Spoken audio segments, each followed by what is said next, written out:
थर जेॾो धड़ोन पासंग मूर न पुछणा आदत अंबर जहिड़ी साधण लोक संदोन परहां पाबोहीन विचीअ वणक वितरो। सो ॿेली साथियो, जिए लतीफ़ इलाद ही कड़ी जेका अॼोकी आहे जिथे असां बीठा आहियूं हिन खे लाल लओ सॾिजे थो। ही लाल लओ लतीफ़ साईं जॾहिं 10-12 सालनि जी उमिरि जा हुआ त सुई कंधर मां लॾे अची हिन माॻ ते आबाद थिया। ही माॻ सुई कंधर खां ओलह ॾखण कुंड ते 12 किलोमीटर खनि पंध ते आहे ऐं विच में मौजूदा भिड़शा बि अचे थो। ऐं हिते ही माॻ जेको आहे हाईवे खां खंडू शहर खाॿे हथ ते जॾहिं हैदराबाद खां अचिबो त भिड़शा खां पहिरीं खंडू हाईवे ते जेको ॻोठड़ो आहे या शहर आहे उन खां 3 किलोमीटर खाॿे हथ ते ॻोठ जादम ॿुघियो ऐं उन वसंदी खां अधु किलोमीटर खनि पंध ते ज़रखेज़ आबाद ज़मीन जे विच में ही हिकु झंग जो टुकड़ो जिथे क़दीमी लाल लओ लतीफ़ साईं जे दौर जो ॾिंगो फिॾो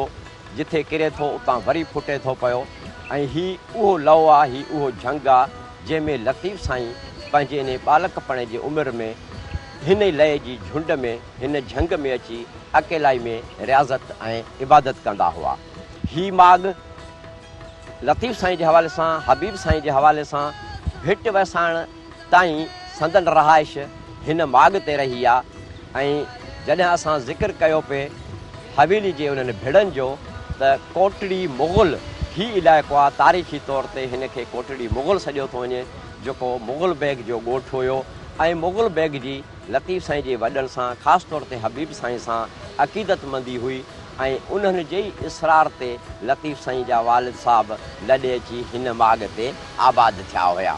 यानी कोटड़ी मुग़ल वारो मुग़ल बैग बि हुयो जेको लतीफ़ साईं जो सहुरो बि हुयो। त इन तारीख़ी पस मंज़र में ही उहो ई कोट मुग़ल कोटड़ी मुग़ल ऐं मुग़ल बैग आहे जंहिं मक़ामी माण्हुनि सां उचायो त दल क़बीले जे कुझु माण्हुनि हिन जी हवेली ते हुतां कई ऐं फुरमार कई। पोइ तारीख़ लिखे थी त ओॾीमहिल मुग़ल बैग पाण घर में मौजूदु न हुयो। पोइ जॾहिं हुनखे ख़बर पई घर पहुतो त ही वारदात थी आहे त कुझु पंहिंजा कारंदा वठी दल क़ौम जे उन्हनि माण्हुनि जो पीछो कयई ऐं रस्ते ते उन्हनि जे विच में वेड़ थी जंहिंमें मुग़ल बैग क़तलु थी वियो। ऐं इन हवाले सां तारीख़ में कुझु असांखे फ़ुक़रा मिलनि था पर जेको मुतफ़िक़ तौर ते फ़ुक़रो आहे उहो लतीफ़ साईं खे जॾहिं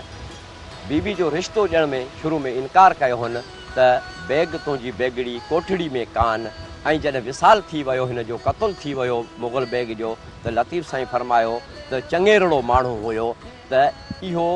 मफ़हूम या उहो जेको तसवर तारीख़ में किन दोस्तनि किन मुहक़क़नि ॾिनो आहे त लतीफ़ साईं जे रिश्ते जे इनकार खां पोइ साईं जे पिट पाराते जे करे इहो वाक़ियो थियो। तंहिं करे लतीफ़ साईं जहिड़े माण्हू जी समाजी तबियत इंसान परस्त तबियत अमुन परस्त तबियत ऐं सूफ़ी मिज़ाज जो माण्हू उहो पंहिंजे कंहिं ज़ाती मक़सद मुफ़ाद या कंहिं ज़ातियात जे इनकार जे करे अहिड़ो पिट पारातो नथो चई सघे। कुझु हवाला ईअं बि असांखे मिलनि था त लतीफ़ साईं उन धाड़े जे टाइम ते जॾहिं मुग़ल बैग पोयों उन्हनि दल क़ौम जे माण्हू जे पोयां वञण जी तयारी पे कई त लतीफ़ साईं पंहिंजो सहकार बि उन्हनि खे आछियो हो पर जीअं त अॻ ई अणभणत थी चुकी हुई तंहिं करे हुनखे जेको सो उहा आछ क़बूल न कई वई। अफ़सोस जी ॻाल्हि आहे इहे जेके ठकराठे जा ॿ भिड़ा जेके हेॾे वॾे मोहसिन अज़ीम हस्ती जे रहाइश जे हवाले सां इंतिहाई यादगार हुया। हितां जे माण्हुनि पंहिंजे उनखे मिटाए मेसारे ऐं ज़रई ज़मीन में आबादी में हेठि आणे छॾियो आहे पर इहे उहे माॻ आहिनि हेॾी वॾी मोहसिन हस्ती जे हवाले सां असांखे संभालणु खपंदा हुया। ऐं इन सां गॾोगॾु हिकु ॿियो अहम वाक़ियो ही माॻ लाल लओ तारीख़ी माॻ जंहिंमें अॼु ताईं उहे उहिञाण असांखे नज़र अचनि था हिन लय जे हवाले सां त जिथां हो उथियो आहे वरी जिथे किरियो आहे त उतां नए सिर जेको सो खुटणु लॻो आहे। ऐं हिन ई माॻ ते असांखे साईं जे दौर जी चयो वञे थो त मस्जिद बि जेका अॾियल आहे ऐं यकीनी तौर ते हूंदी ऐं किन जो चवणु आहे त मौजूदा इहा मस्जिद पोइ लाइक़ु फ़क़ीर वारनि ठाराई पर मुंहिंजो जेको तहक़ीक़ी शऊर या इल्मु या ॼाण कमु करे थी त लतीफ़ साईं जे हर तके ते असांखे मस्जिद ऐं पाणी जे बंदोबस्तु लाइ खूही या खूह असांखे मिले थो त लतीफ़ साईं जॾहिं ॻोठ बि हिते वेझो हुयो हुनजो कोटड़ी मुग़ल हुनजे भर में हुयो ही लाल लह वारो जंग त इहा मस्जिद बि मुमकिनात उन दौर में ठही हुजे। ऐं 8-10 साल पहिरीं जॾहिं मां हिन माॻ ते आयो हुउसि त जॾहिं उहे भेड़ा बि साबित बीठा हुआ त हिन ई माॻ ते खुही हिकिड़ी हुई मिठे पाणी जी जेका हींअर उहा लटे उन ते हैंड पंप यानी उहो नलको पाणी जो लॻायो वियो आहे। ही उहो माॻ आहे जितां लतीफ़ साईं पंहिंजे बचपन में पहिरियों सफ़र जेको 3 साल जो बिना ॿुधाइण जे कयो हो जगुन सामिन सां गुम थी वियो ऐं पोयों संदन वालदेन हबीब साईं ऐं संद वालदा मुबारका खे बि जेको सो ॻणती ऐं ग़म रहंदो हुयो ऐं पोइ साईं ओचितो 3 साल खां पोइ यानी 1122 में विया हुआ ऐं 1124 धारे साईं वरी वापसि अची विया हुआ ऐं उन विच में साईं जी वापसी खां पोइ इहो जेको दल क़ौम जे माण्हुनि जो मुग़ल बैग जी हवेली ते धाड़ो लॻो जंहिंमें उहो मुग़ल बैग क़तलु थी वियो त पोइ हबीब साईं जे असरार ते लतीफ़ साईं खे पंहिंजे मुग़ल बैग जी न्याणी सां शादी करणी पई छो जो बेवाह ख़ानदान खे सहारे ॾियण जी नियत सां हबीब साईं इहो फ़ैसिलो कयो ऐं मुग़ल बैग जे पोयों छॾियल वारसनि में संदन घरवारी ऐं हिकिड़ी न्याणी जेका लतीफ़ साईं जे निकाह में आई ऐं हिकिड़ो 12 साल जो तंहिं वक़्त में भाउ जेको थोरो ज़हनी तौर ते बि मज़ूर सॼो वेंदो हुनजो गोलो नालो हुयो उहो हुओ ऐं उन ख़ानदान खे सहारे ॾियण लाइ इहा शादी बि हिन ई माॻ ते थी हुई। त ही कोटड़ी मुग़ल जो इलाइक़ो मुग़ल बैग जो इलाइक़ो जिते लतीफ़ साईं 10-12 साल जी उमिरि यानी 1102 में साईं पैदा थियनि था त 1112 या 1114 धारे हिते लॾे अचनि था। ही हिकिड़ो मुग़ल बैग जे हवाले सां बि ही आबाद हिकिड़ो शहर तंहिं दौर में नज़र अचे थो जिथे आबादी बि आहे बाज़ारूं बि आहिनि हुनरमंद बि हूंदा ऐं लतीफ़ साईं जूं उन्हनि सां रिहाणियूं थियनि थियूं पर ख़ासि जेका हिन माॻ सां तॾो के हिन कोटड़ी मुग़ल शहर सां जेका ॻाल्हि सलाड़ियल आहे साईं जन जे पगमट यार साथी दोस्त मदन भगत जो रहायशी इलाइक़ो या ॻोठ चइजे जूह चइजे उहा बि ही हुई ऐं हिन ई शहर में मदन फ़क़ीर सां लतीफ़ साईं जी ॾेठ वेठ थिए थी ऐं उहे तालुकात उहे वास्ता एतिरो गहरा थी था वञनि जो पहिरियों जेको साईं सफ़र कयो हो 1122 में हिन ई कोटड़ी मुग़ल शहर मां हिन ई लाल लह जे माॻ खां ऐं मदन फ़क़ीर जी संगत में ई जेको सो सामिन ऐं जोगियुनि जे हिन में सथ में जेके से विया हुआ ऐं साईं उन्हनि ॾींहंनि में हंगलाज ताईं ऐं हेॾां जेको सो नानी ताईं वेंदे नज़र अचनि था लाहूत वेंदे नज़र अचनि था ऐं पोइ मदन फ़क़ीर जी उन संगत साईं ते वैदानियत जे हवाले सां ऐं तसव्वुफ़ जे हवाले सां एतिरो असरु छॾियो जो रिसाले जा ख़ासि जेके सुर पूरब सुर रामकली ऐं सुर खाहुड़ी में जोगिन सामिन सनासिन नांगन ऐं इन्हनि फ़क़ीरनि जे 40 रोखनि क़िस्म जा जेके असांखे ज़िक्र मिले थो इन्हनि सुरनि में उहो लतीफ़ साईं जे न रुॻो वैदानियत ऐं तसव्वुफ़ जे हवाले सां पर उन सां गॾोगॾु जीन मत ॿुध मत हिंदू या ब्राह्मण मत इहे जेके पुराणा मज़हब हिन धरती ते हुया उन्हनि जा उहे मुख़्तलिफ़ फ़िरका या शाखूं जेके हुयूं पंहिंजे पंहिंजे चेले या मुर्शिद या गुरू जे नाले सां जंहिं नमूने वधियूं ऐं इबादत जा तरीक़ा ऐं इबादत जा नमूना उन तरीक़े सां हुननि में तमीज़ पैदा थी त लतीफ़ साईं उन्हनि खे गॾे सलाड़े अहिड़े नमूने पेश कयो आहे त उहो न रुॻो मज़हब जे अंदरि जेके मुख़्तलिफ़ फ़िरका आहिनि या जेके मुख़्तलिफ़ गिरोह आहिनि या शाखूं आहिनि पर साॻे वक़्तु मज़हबनि जो हिकु मज़हब जो ॿियनि मज़हबनि सां जेको रिलेशन आहे या इंटरेक्शन आहे उन में केतिरी सहप उहा पैदा कई वई ऐं हिन ई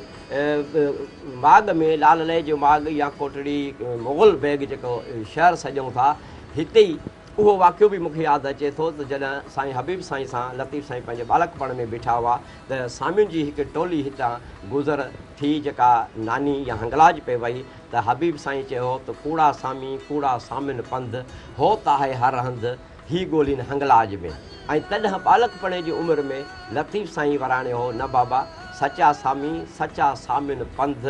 होता है हर हंधि हिनी ॾिठो हंगलाज में त जिथे जंहिंखे पाण पसाए उहो महबूब जो उहो जलवो उन खे उन रंग में नज़र थो अचे त लतीफ़ साईं जो बालकपण में इहो फ़िक्र त होता है हर हंधि हिनी ॾिठो हंगलाज में त माना हर माण्हू खे हर मज़हब वारे खे हर फ़िरके खे उहा ई हिकु ज़ात जेका आहे नज़र अचे थी पर उन खे पसण जा तरीक़ा ॾांव इबादत रियाज़त जा जेके नमूना आहिनि उहे अलॻि आहिनि बुनियाद जेको आहे इंसान ज़ात जो उन हिकु ज़ात खे ॻोल्हण जो उहो अंदरि वारी तड़प बि साॻी आहे ऐं जंहिंजे लाइ तड़प आहे उहो ज़ात आहे उहा बि साॻी आहे तरीक़ा ऐं उन ते पहुचण जा रस्ता जेके आहिनि उहे अलॻि आहिनि त हिन हवाले सां ॾिसूं था त लतीफ़ साईं 1145 में जॾहिं भिट ते लॾे वञी आबाद थियनि था त तेसीं ताईं 1112 या 1114 खां 1142 ताईं घटि में घटि 30 खां 32 साल जो अरसो जेको आहे लतीफ़ साईं हिन लाल लय जे माॻ ते इबादतूं ऐं रियाज़तूं कयूं ऐं हिन ई